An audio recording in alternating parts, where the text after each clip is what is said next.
It is a good thing that you have decided to deal with procrastination by listening to this audio. Of course, if you have procrastinated, you won't be listening here right now. Yes, it is true that procrastination is not easy to deal with.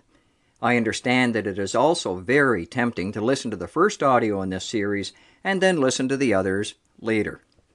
Unfortunately, later always turns into the present, and as we feel the pinch of the present, we try to come up with another later to make ourselves feel better that we will get things done eventually. This disruptive cycle continues until we run into serious problems involving broken relationships, lost income opportunities, or even death through sickness. It is indeed very scary to think about the destructive aspects of what the effects of procrastination can have on oneself. The interesting thing about procrastination is that procrastinators aren't born. They are, in fact, made.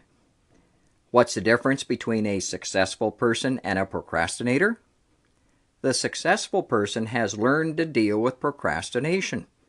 So in essence, every single one of us are procrastinators. So, why do we procrastinate?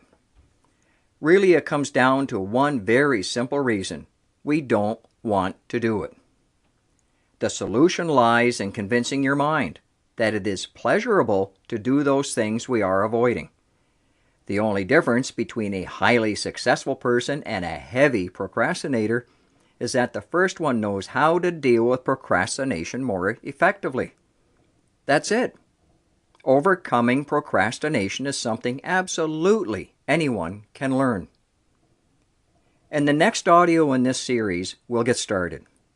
We will identify the three major types of procrastinators and how to begin to overcome procrastination.